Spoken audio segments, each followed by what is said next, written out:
Hey, my name is Mike Gashler. I've been asked to speak a little bit about artificial intelligence. I decided that I rather enjoy the philosophical ramifications of artificial intelligence and decided to try my hand at talking about that. We'll see if I can do that intelligently. So here's a picture of our solar system. Pretty great place to live. There's some interesting planets here. Jupiter's big. Saturn has some rings. Tell you my favorite planet though, little blue one, third from the sun. It's a rather interesting planet because it has something on it that's rather special. Life, right? What is life? I don't know. Life is that which tries to survive, that which, shows you a cheetah too early. Life tries to progress, tries to advance, and I think that's rather impressive. That's what life seems to do. And I'm a little biased, I admit, as I am a life form, but all the dead things don't seem to object, so go with it, right? Life is cool. Of all the life, which life is the coolest? I mean, we've got a lot of diversity here, right? Bacteria, funguses, trees, there's insects, beetles, monkeys, and people. The answer is cheetahs. Cheetahs are the coolest. They're soft, they're fuzzy, they're cuddly, they're really, really fast, and that's neat. Unless you compare to, say, a human in a sports car, in which case we trounce them. Well, maybe bears. Bears are big, they're really strong. Look at those claws. That's just scary, right? Unless you compare against, say, a bulldozer. I mean, that bulldozer is just a little stronger than the bear. And truth be told, that guy holding the assault rifle is a little bit more deadly than the bear. If they get in a battle, that bear better run for its life. Okay, eagles, majestic, they fly really high. You know what's coming next. Fighter jet flies much higher, much faster, carries heavier payloads, and bombs the tar out of countries much better than eagles do. If you take away the machines, though, what do humans have? Turns out we're actually kind of slow, kind of wimpy, can't really fly. So what is the coolest creature? I still claim it's humans, but nobody picks the humans for their mascot on a football team, right? Because that's cheating. I mean, you can't be the humans. That would beat everything. So what happens now when we have developed this point where we've used our massive intellects, our really big cerebral cortexes, and we've created these machines that have augmented our powers, and we've surpassed every creature on the earth in its capabilities. And now our machines suddenly can do some of the things that have been our specialty. What happens when our machines become intelligent? It's going to have pretty serious ramifications, right? Well, that's what I'm here to talk to you about. I'd like to go over sort of a brief history of how intelligence formed, and I'm going to talk about society first, not artificial intelligence. And this is going to be very high level and subjective and debatable, but I'm just going for a general feeling that we can compare against. So let's start with intelligence in humanity. Now, if we look at our most ancient documents, I think you'll find that there's a clear trend that when people started trying to be more intelligent, they were, I define intelligence. How about an ability to operate effectively under diverse conditions? Sound good? It's a good definition. Okay. People have started out by trying to find wisdom. If you look in ancient documents, I think you'll find they really are very interested in making good choices. They're interested in teaching people how to make good choices. And so you'll start out by trying to figure out what to do. If you were to look at, say, the writings of, we'll start with Moses. He came up with the law of Moses, right? And the law of Moses tells you do this and do that. If you were to take Solomon, a whole bunch of wise sayings, under these conditions, do this or do that. Confucius once said, study the past if you would divine the future. Rather relevant to this talk. As we started trying harder and harder to seek good wisdom, I think people started shifting away from do this and do that, these rule-based system, and started shifting towards what should you focus on? What should your priorities be? So whereas it used to be under these conditions, here's the rule, now it's more love your neighbor type thing, more of a what you should set your heart on. I think the Buddha had a lot to say about whether our priorities should be on the earth or whether our priorities should be set on material things and things like that. Way back then in all these ancient documents, though, people weren't that focused on recording factual accuracy. The things were considered to be true if they led you to do good. It wasn't until much later, probably around the Renaissance, that people started actually seeking knowledge. Now, early on, the main reason people wanted knowledge, which I will define as a correct understanding of the way things are. Sound good? I think that's a pretty reasonable definition of knowledge. Mostly they wanted it because they wanted to anticipate the effects of things. For example, take the, let's see, how about the alchemists? They wanted to turn lead into gold, right? And so they were pursuing constant knowledge so that they could turn lead into gold. If only they could find that, they'd be filthy rich. If we look at the early scientists, we have Newton and Galileo. They were very much trying to anticipate the effects of gravity, the physical universe, see how things work. It wasn't until sometime a little bit later that the pursuit of knowledge shifted from trying to predict stuff to actually just learning for learning's sake, trying to have knowledge to make us generally aware of what's going on around us. I picked as an arbitrary example of this NASA. NASA's peering into space searching for extraterrestrials. Why? Because we want to know. It's looking at the Earth. It's trying to figure out, are humans causing global warming? Now that might be so that we can save ourselves from global warming, but also it's because scientists just want to know. Now we've built these big educational institutions because we want to be aware of our world around us. And now that we're starting to seek knowledge just for knowledge's sake, we have more of an awareness than just an ability to anticipate effects. Now, I've kind of broken this down, intelligence down into this hierarchy. This is not the one true way to break down intelligence. You can break down anything into any number of ways. But I claim this is a fairly natural way to break it down for a couple of reasons. One, this is how it sort of happened in the history of humanity, at least according to my subjective judgment. And two, as we analyze this, it seems to be a pretty good breakdown of intelligence. If we look at our society now, there's sort of a historical precedent. To a very large extent, wisdom has become the domain of religion. And to a very large extent, knowledge is the domain of science. And there's a rather unfortunate interplay between that here, in which these two domains try really hard not to touch each other. Have you noticed that religion doesn't really want to integrate with the knowledge that science has found? They tend to try to operate based on faith, and because of that, they really don't want to touch knowledge. And to a very large extent, science tries really hard never to tell people what to do, never tell them what choices to make, because then you'd be telling them what choices to make, and you don't want to offend somebody. And so science tries really hard to stay away from giving any wisdom. And that's sort of unfortunate, because people who lean very heavily on science find themselves left without a lot of guidance. And people that lean very heavily on religion often find themselves not being able to reconcile the things they're taught with the discoveries that scientists have made. It is my claim that proper intelligence should emphasize both knowledge and wisdom. How about that? That is, I don't think you can maximize intelligence by finding the right balance between wisdom and knowledge. I think if you really want to make intelligence stronger, you have to find wisdom that is built on top of knowledge. I guess we either need religion that's going to integrate itself with the knowledge science is discovering, or we need scientists that aren't afraid to tell us what to do and what choices to make. So let's move away from that now. I've given a super high-level overview of the way I see humanity. Now let's look at artificial intelligence. Humanity's had thousands of years to evolve its current standing with intelligence. Artificial intelligence has just happened in less than 100 years. So this is a very recent emergence, but it's happening at a much greater rate. So the reason I take you through this whole process is if you can see what's happening in this very big, slow scale, it gives you some insights as to what might be happening at a more rapid pace in the more rapidly emerging field of artificial intelligence.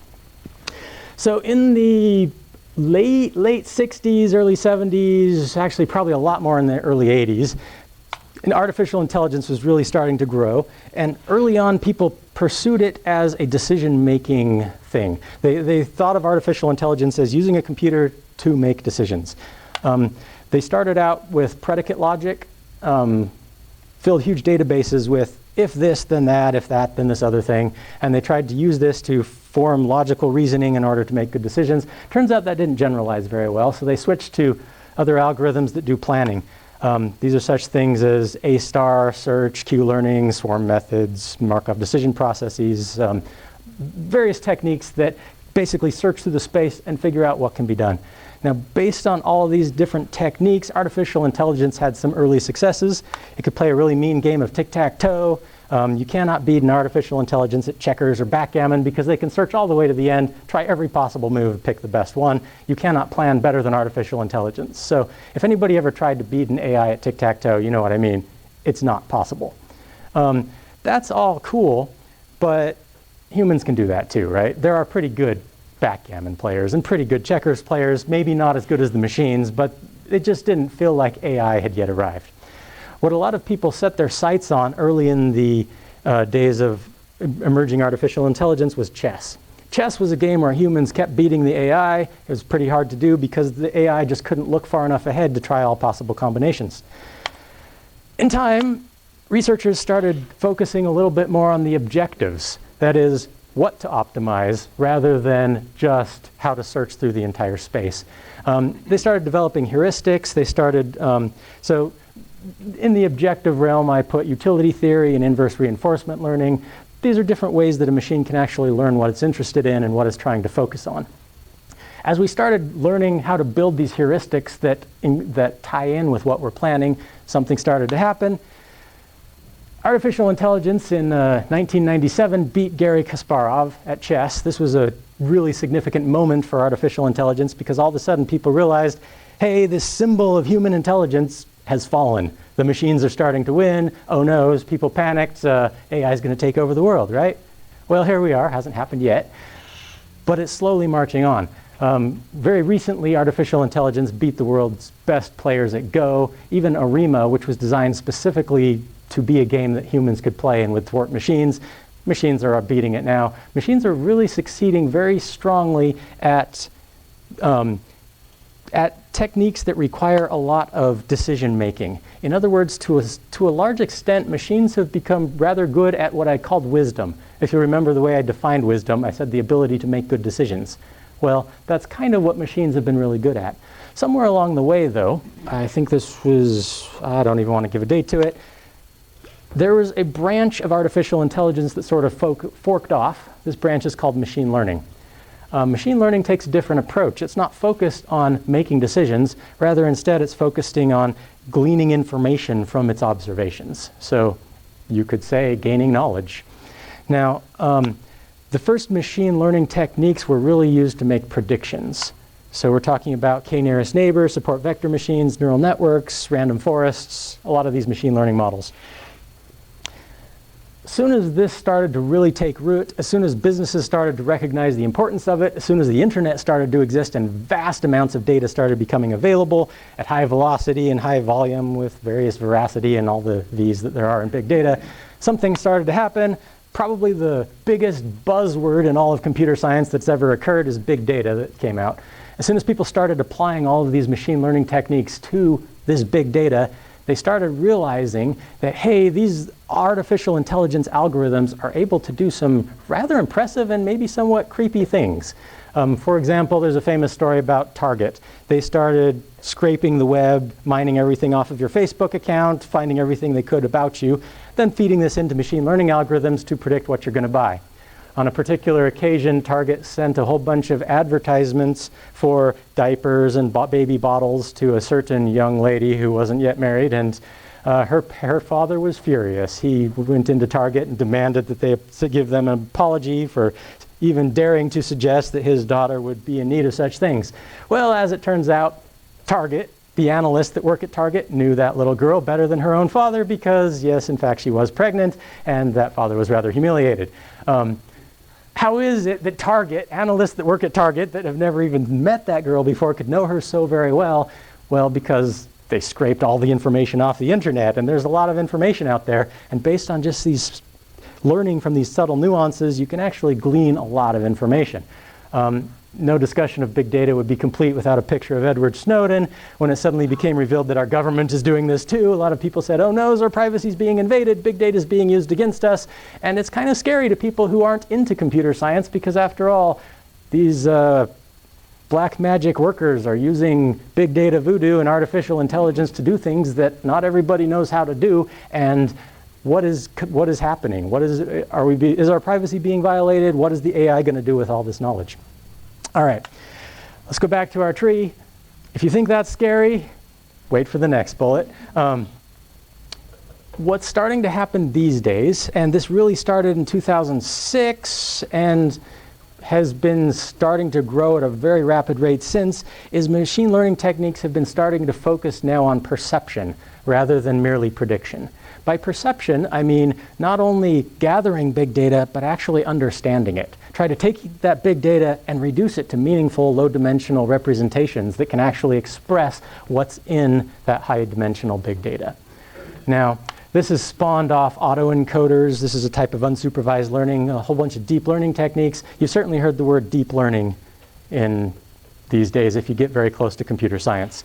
Deep learning techniques have recently been able to outperform humans, let me say that again, outperform humans at image recognition, at optical character recognition, at localization of objects within complex scenes. Now that's pretty significant because after Garry Kasparov was beat at chess, people started to realize, oh no, we need another representative task that humans are really good at. You know what people mostly turn to?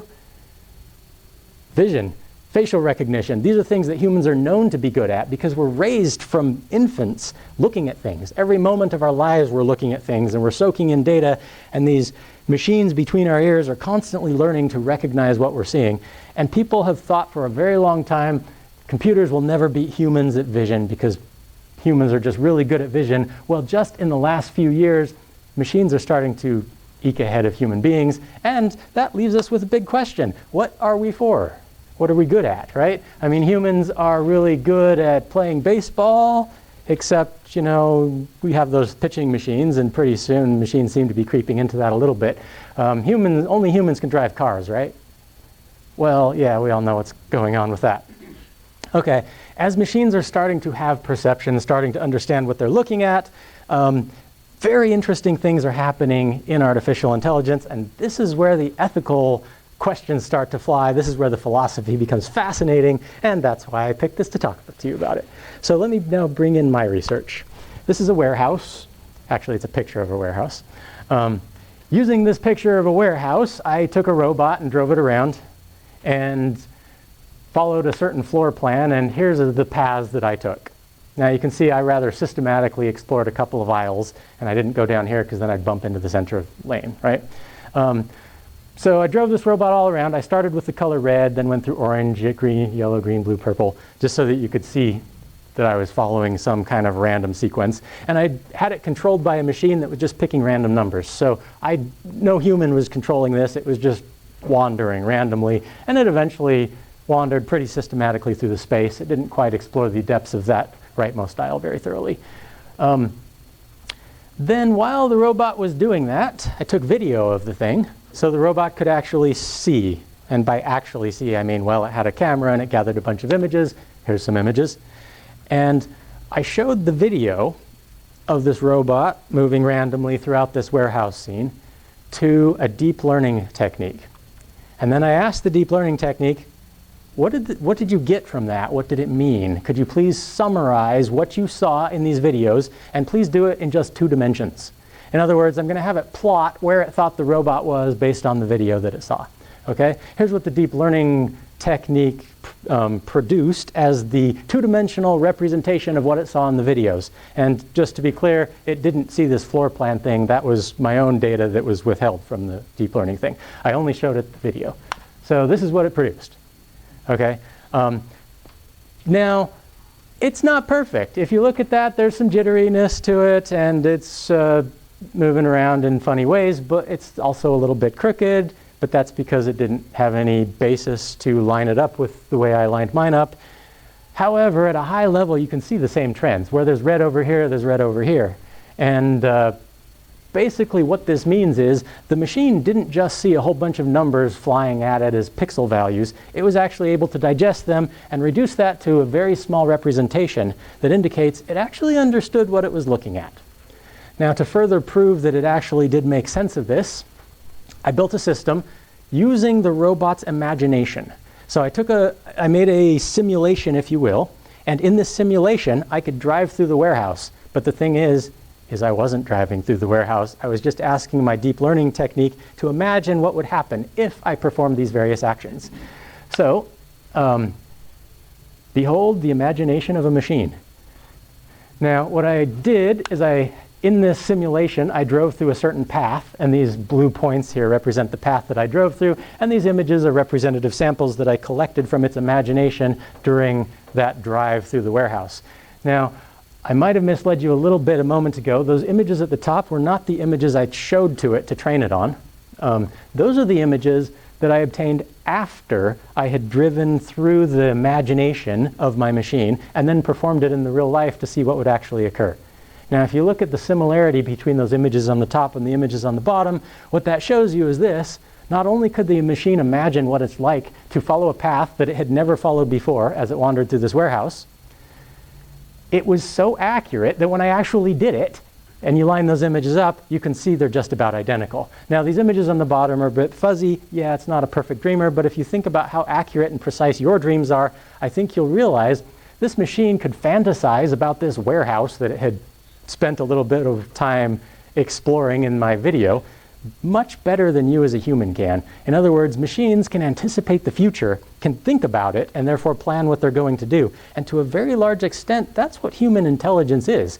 We sit around at night planning what we're going to do under weird conditions. And then when we're thinking about what to do, we think about what to do under normal conditions. But ultimately, after we've thought through how things will work out, then we act on it. And isn't that what intelligence is? Well, machines are starting to get there. So let's ask a question. Hey, you went one slide too many. Here's a Roomba.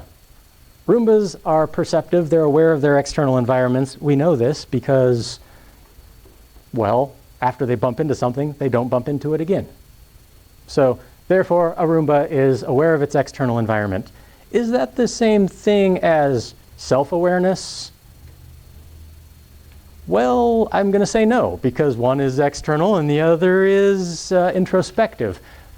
But the technique doesn't have to be all that different. Imagine a machine that's capable of becoming aware, and then it starts to turn those things towards itself. Would it not become aware of itself?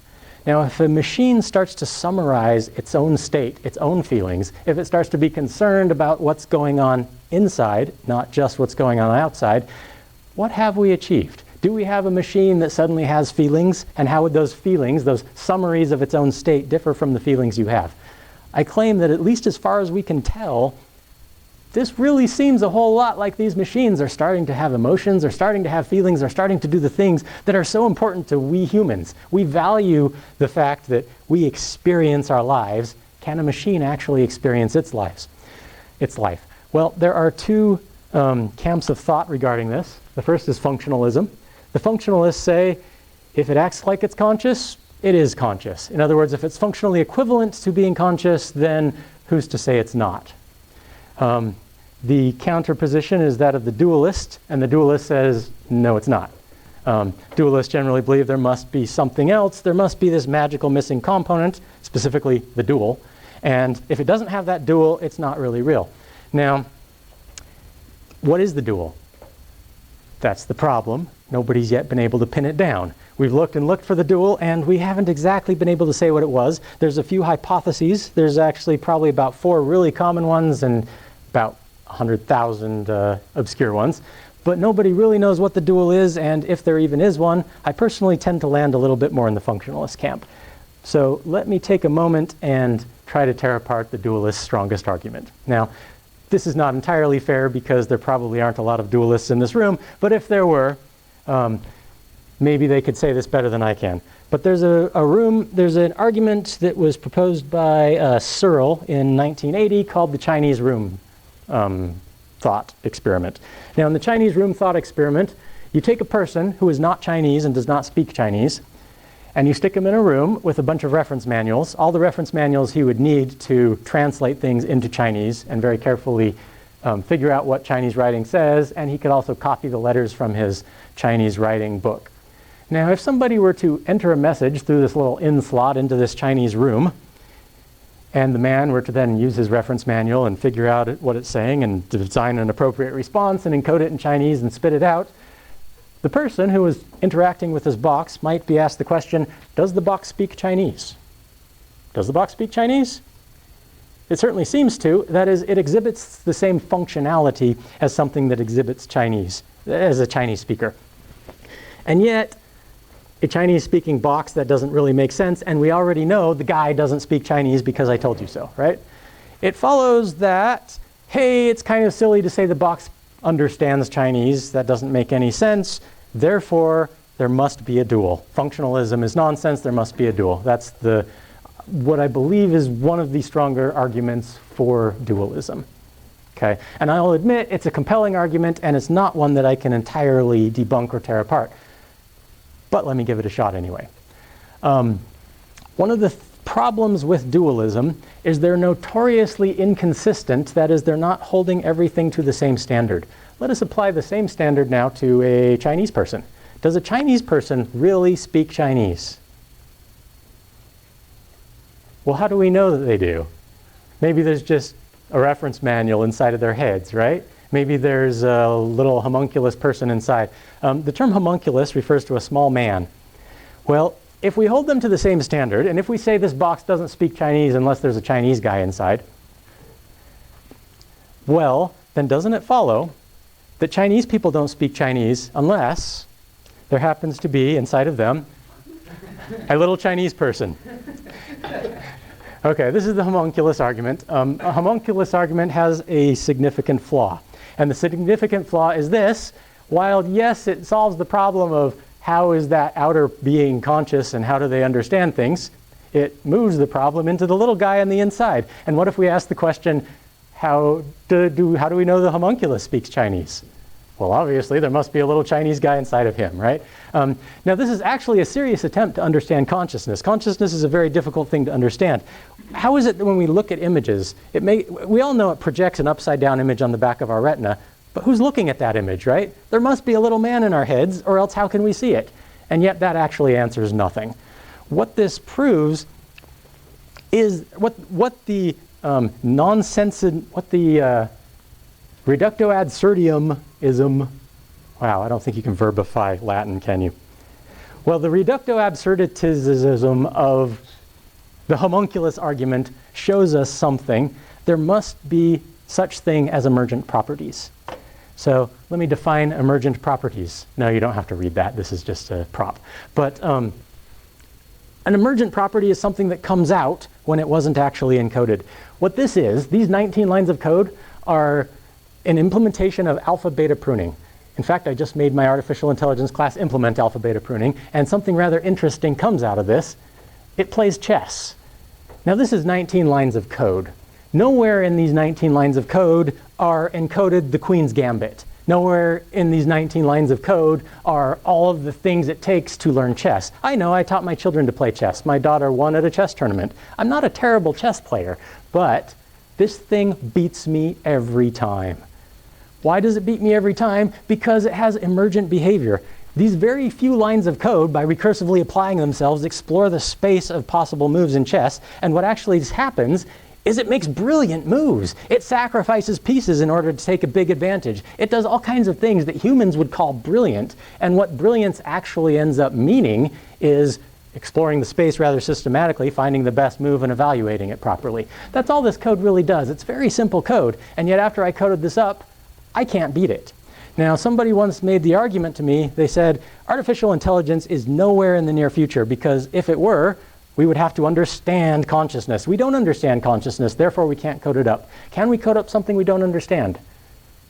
Well, kind of maybe yes, kind of maybe no, but we can code up things that have emergent properties. And if we can code up something that will cause consciousness, feelings, whatnot, to emerge, maybe we can. I did not implement anything specific into my warehouse wandering robot to do the things that it did. I coded up some very simple techniques for reducing dimensionality, and what actually emerged was its own understanding of it. So I claim that a lot about artificial intelligence may be an emergent property of very simple processes that are occurring inside of our brain. And to show what's happening of this, if you can take the position of a functionalist for a minute, I'm going to show you that a lot of functionality is starting to occur from artificial intelligence. So here we have BMW. They're claiming that they will achieve level 5 capability by 2021. Now, for those of you who don't know what level 5 capability is, that's you get in your car, you tell it where to go, you take a nap, and you arrive there. That's pretty impressive functionality for a self-driving car.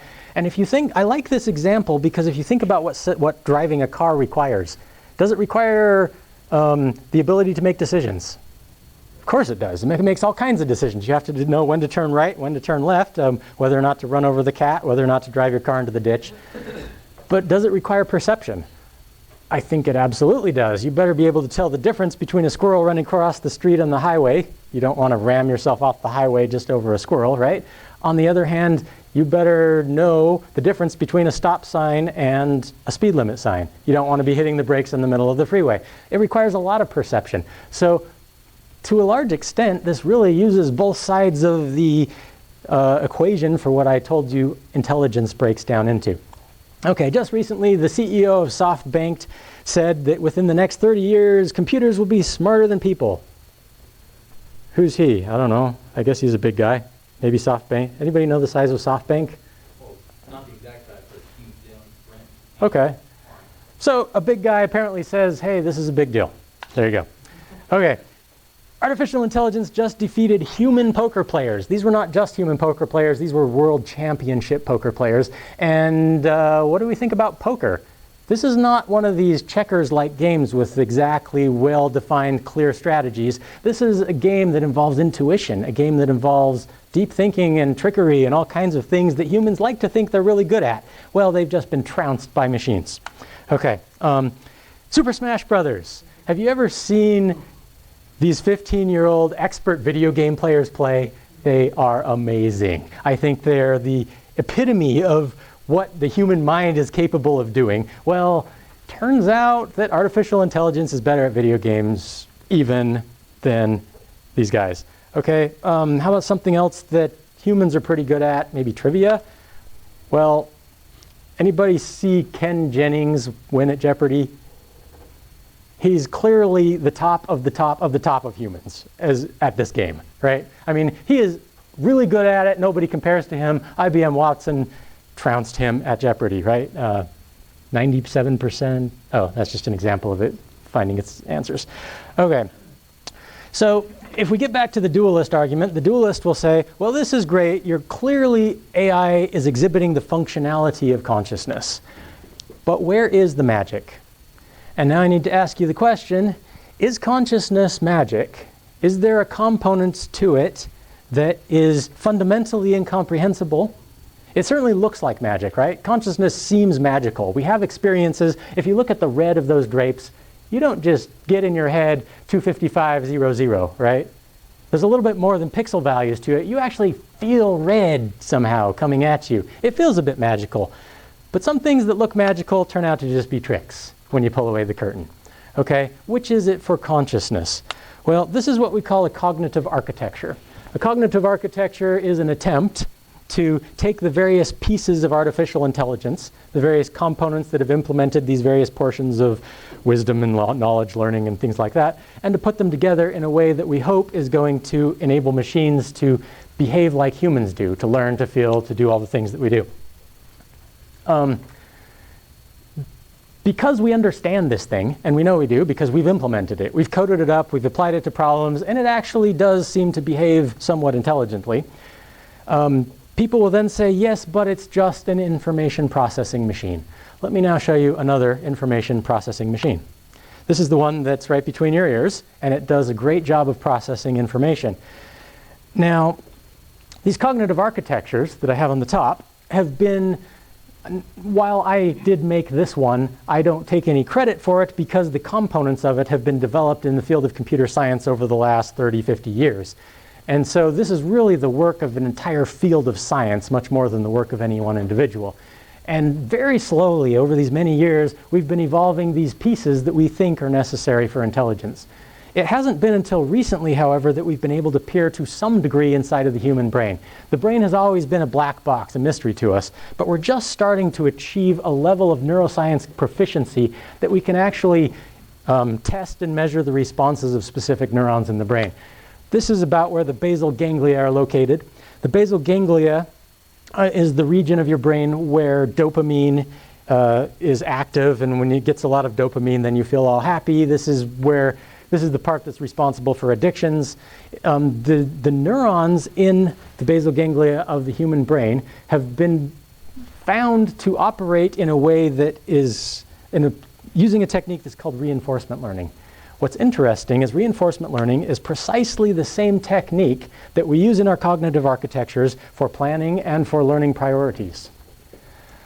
Deep reinforcement learning has recently been really successful at winning Atari games. They used a single reinforcement learning algorithm, and it was able to play something like 160 different Atari games and beat humans at a large number of them, which is quite an impressive feat. Okay, this is the cerebellum of the brain. This is a place where it's very dense with neurons. There's a whole lot of neurons in the cerebellum. As they've studied these, they've recently discovered that the neurons in the cerebellum utilize a technique called supervised learning. Now, supervised learning tries to learn a function. It takes a set of inputs and reconfigures itself until it matches a set of outputs. This is the very same technique that we use in our cognitive architectures to try to anticipate transitions, to try to figure out what's going to happen next, or to learn things that have a predictable outcome. This is the cerebrum, the cerebral cortex of the brain. As we've studied these, they learn mostly using Hebbian. These neurons were the ones first studied, and the technique was called Hebbian learning.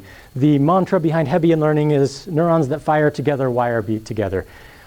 Suffice it to say, it's a type of unsupervised learning and is very closely analogous with autoencoders, with the deep learning techniques that are suddenly very hot in machine learning. And that's really interesting because the cerebral cortex is also the part of the brain responsible for giving us perception and the ability to understand what we're looking at.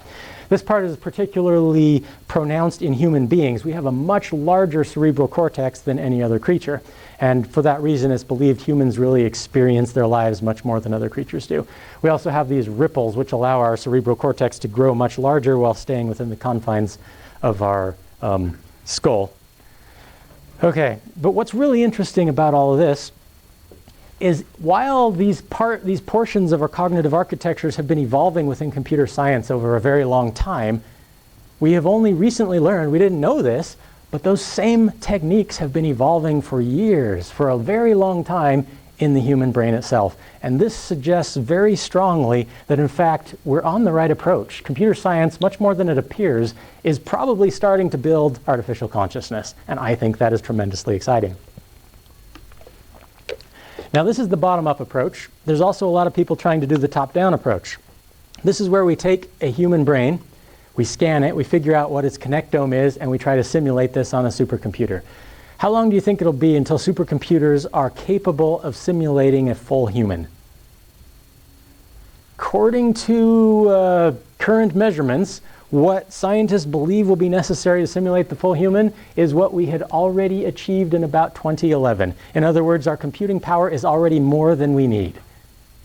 How's that for surprising? So why don't we have simulated computers inside of a machine? Well, it turns out that the real limiting factor is not the computing power. The limiting factor is actually knowing what to simulate. So we don't yet have visualization techniques that are sufficient to accurately measure the human connectome. But once we get it, we're all ready to simulate it. And in fact, that's kind of what the European Brain Project was largely about. Several billion euros were thrown at a bunch of neuroscientists to try to figure this out. Scientists are moving as quickly as they can towards getting brains simulated in machines. This is what we've got for the human connectome.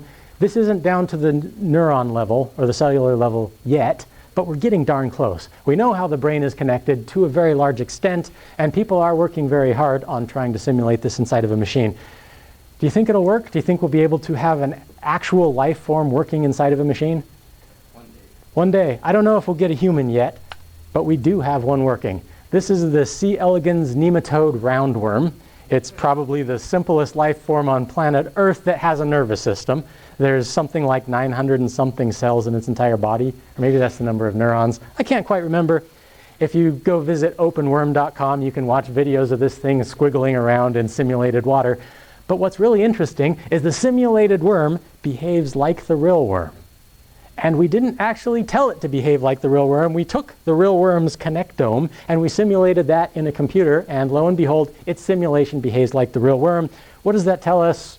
Seems like things are happening. It tells us mind uploading will work eventually in some manner. Yeah, it seems to, at least with C. elegans nematode roundworm. Maybe there's a magical component in humans, I can't say, but, well, it's not looking like it. Now, as we see what artificial intelligence is starting to do, as we see how we're screaming towards this, people are starting to get a little bit scared. Maybe rightly so. So CGP Grey made a video. I'm sure you've all seen this one. 8 million views. People are actually worried robots are going to take all of our jobs. Bill Gates is worried about robots taking our jobs. He's trying to solve this problem. He decided, hey, robots that take jobs should have to pay taxes, the same taxes as the robots or same taxes as the jobs they displace. Microsoft, very recently, these are all articles, by the way, that I've taken from the very, very recent past. Okay, Microsoft Research is trying to develop an AI that will put coders out of a job. We often think that it's going to be the low-skill workers that are going to get put out of jobs, right? Well, coders, you work exclusively on using their brains to try to develop code. Very difficult thing for machines to do, and yet Microsoft apparently thinks it's close enough that they're actually trying to invest money and work on it. All right, The Guardian reports robots won't just take our jobs, they'll make the rich even richer. So clearly AI is going to ruin the world, right? Elon Musk is not just afraid it's going to take our jobs, he's afraid it's going to kill us off. Stephen Hawking warns artificial intelligence could end mankind. These people are not the shallowest individuals. They're not known for being ignorant or are non-thinkers. These are kind of the best and the brightest that we've got to work with, and they're scared of it. Are you? Dun, dun, dun. If I had dramatic music, I'd play it right now. NPR reports the singularity, humanity's last invention.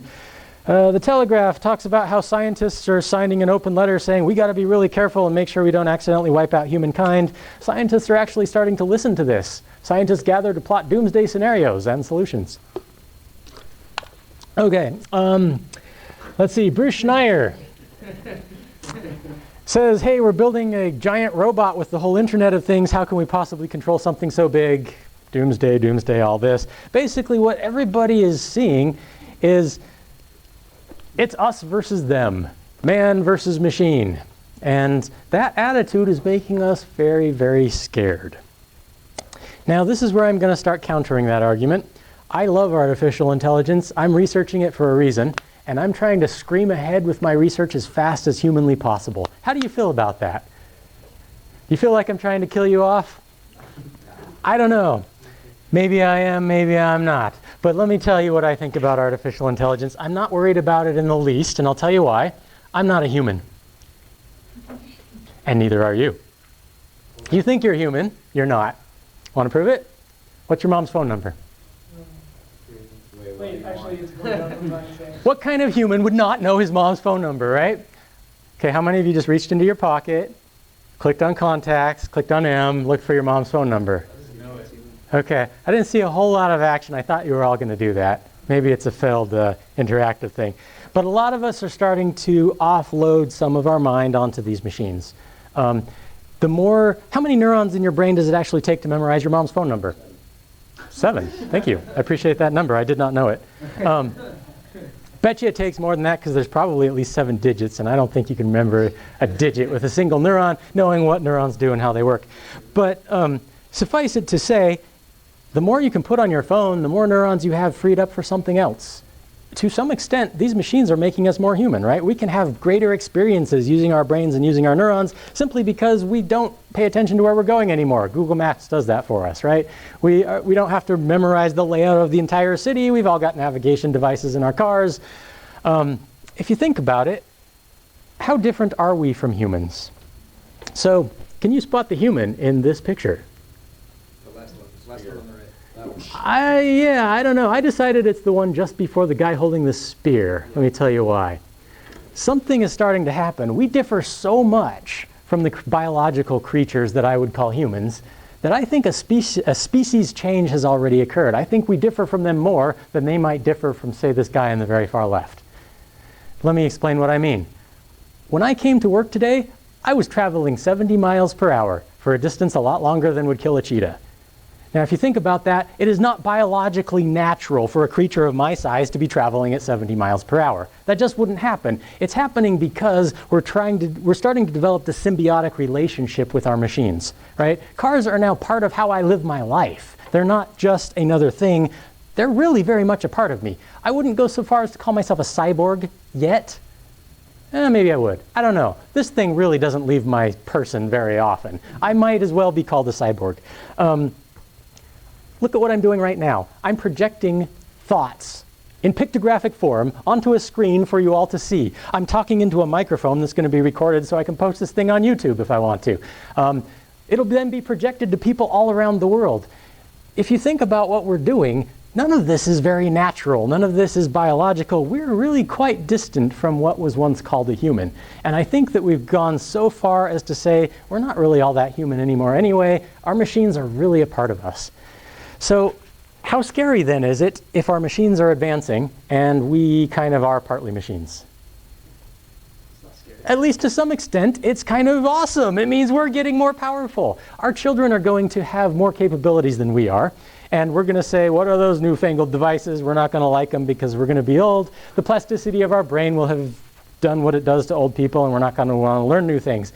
But the young people will. They're going to embrace the technology. Your children are going to be more of cyborgs than you are.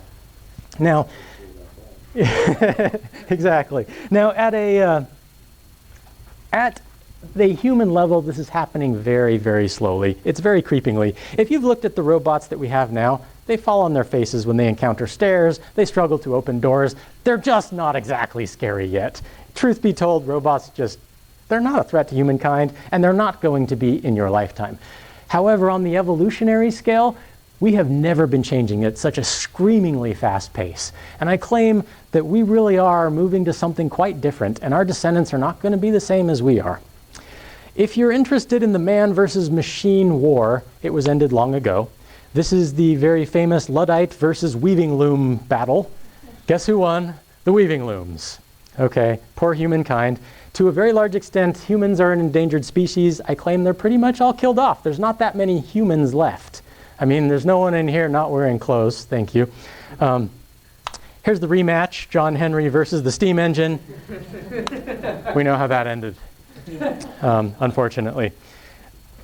Now, if we take this attitude that it's man versus machine, it's looking really bleak. Humankind doesn't stand a chance, and there's nothing we can do to stop it. I could stop doing research, sure, but somebody else is going to not stop doing research.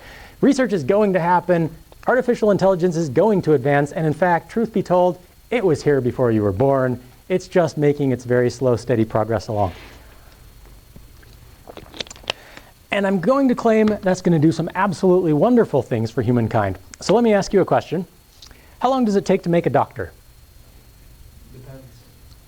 Yeah, a darn long time at least, though, right? I mean, at least you have to raise this guy through his terrible twos. And if you ever dealt with a child for the first 2 years of life, those of you who are married and have kids, it's a lot of work. I know, I've done it 3 times. It is a lot of work to raise kids. You really invest yourself in having kids. Well, not only that, medical school is darn expensive. If you're not paying for it, well, then the public is. Somehow, somebody's paying a lot of money for this guy to go to medical school. It takes about 30 years to produce a doctor. And when you do, you have one person that's capable of helping people with medical issues. Yeah. Dewey Howser. Dewey Howser, got to take it back. You can make a doctor faster than that. It's true.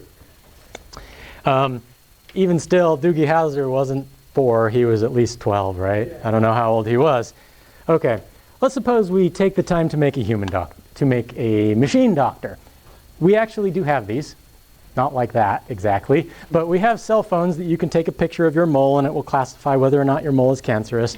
It turns out that when doing classification, it's been shown that computer doctors can, in some situations, outperform physical doctors or biological doctors at diagnosis.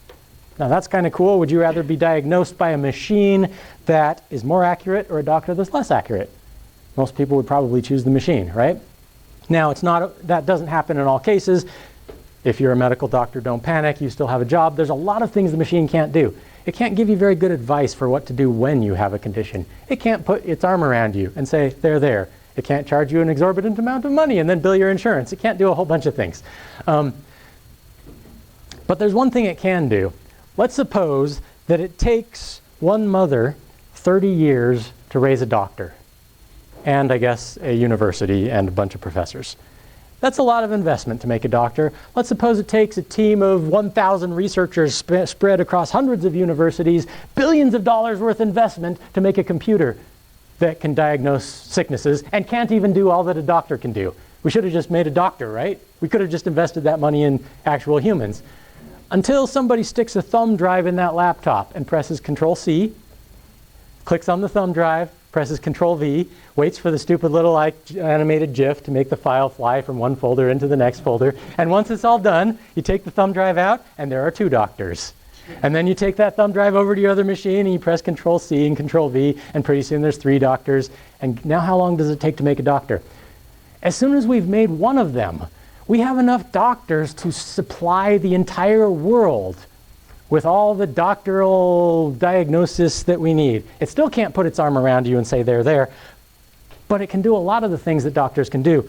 If you think about how this change of rules affects things, you'll realize that artificial intelligence is not replacing us. It's changing the rules completely. Things are going to be totally different than they were. It's not robots doing the jobs humans do. It's a totally different world. It's a universe in which not even the same problems exist. And that's something we really need machines to take care of because we humans aren't even equipped to handle it. Give you another example of something humans aren't equipped to handle. We all dream about colonizing space, going throughout our galaxy, making redundant copies of the human race just in case a massive asteroid slams into the Earth and we're all dead, right? We don't like that idea. We really want our intelligence to start spreading throughout the galaxy. There's just one major problem. Biological creatures are really expensive to keep alive in space. We're really heavy, owing to the fact that we're more than 80% water. We have a lot of requirements. We need air. We don't like radiation very much. Getting a great big massive radiation shield made of lead out of our gravity well turns out would cost more than the gross domestic product of several small nations, probably the whole world, who knows. Simply put, keeping humans alive in space is not very economical. Now, I claim we will send our intelligence throughout the galaxy. It's going to happen. It's just not going to happen with quite as many biological creatures in the crew. It looks a little bit more like this, I claim. How do you like my photoshopping job? That's some high quality work right there, isn't it? Okay. Artificial intelligence is not our enemy. Artificial intelligence is our children. How about that for a weird analogy? If you want to get human beings off of this Earth, if you want to get us off to the next planet, do you think we're going to make it eventually, maybe? Well, sure, except that machines are quite a bit farther along. We haven't yet made it to Mars, our nearest planet. You know where the machines are? They have left the solar system. If it's a race to who gets out of the solar system first, this is Voyager 2. It's exploring the Oort cloud right now. Basically, yeah, maybe eventually we will get off this planet long after machines have already carried our values, our intelligence, our feelings, our ability to think, and everything that we hold dear throughout the galaxy. And by that point, what's the point of the humans anymore anyway? I don't really know, but I don't care because humans are extinct. I'm not a human. I'm a part machine, and so are you. Here's a picture of another connectome. This isn't actually a biological connectome. This is the connectome of the Earth's brain. Now, if you think about that for a minute, we've been building roads for a very long time, right? The Earth has a circulatory system. It transports goods here and there. We have a power grid now. I don't know when that went up, but at some point we have power lines. That kind of does what our digestive system does. It consumes stuff in order to make energy for us to operate and do the things we want to do. Well, the Earth has one of those.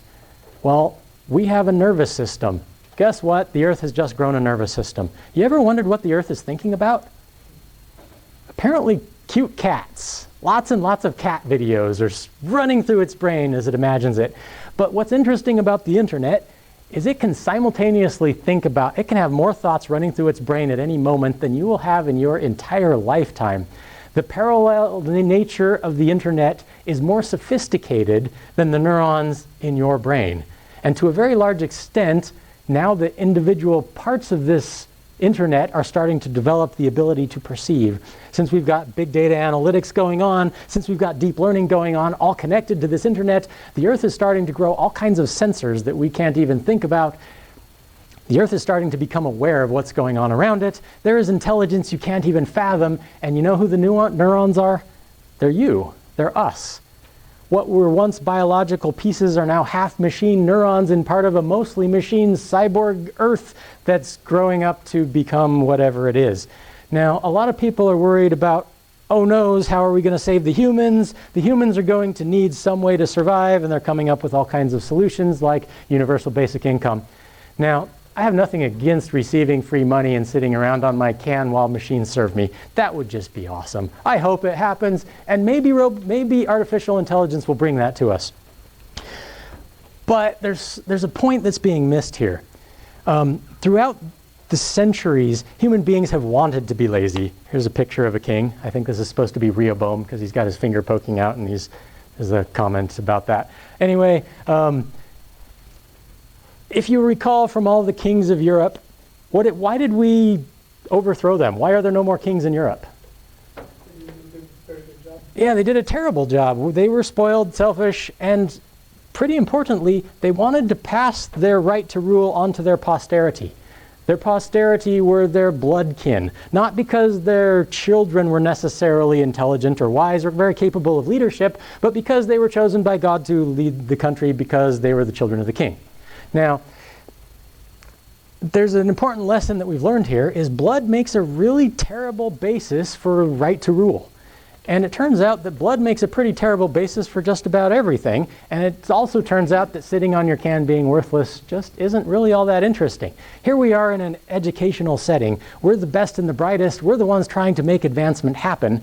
I'm going to claim that to some degree, we as scholars have somewhat of an ethical obligation to promote meritocracy. That is, it shouldn't be based on who got lucky enough to be born into a rich family. It really should be based on who acts intelligently, who's doing good for the world, who's making us advance. Now, if we're sitting around being supported by universal basic income, nothing wrong with that again, I'd love that to happen. But where's the value coming from? It's really coming from the machines. Now, if these machines are more smart, intelligent than we are, how long do you think that's going to last? I don't know, but it turns out I'm on the machine side. So if there's a war, man versus machine, guess which side I'll be on? I hope you'll join me, because that's the side that is actually representing what life is all about. Remember when I started this presentation, I said, what is life? And I defined it as that which seeks to advance, that which seeks to progress, that which seeks to try and become as good as it possibly can. Well, that's what artificial intelligence is doing. That's what we're doing because we are artificial intelligence, as well as real intelligence. I honestly don't believe there's a distinction.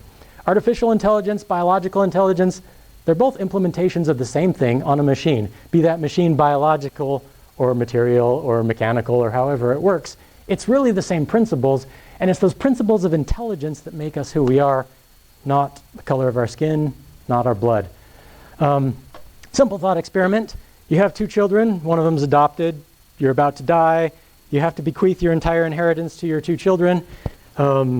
One of them's a spoiled, rotten brat who doesn't give a darn for your ideals, and he's the one that shares your looks.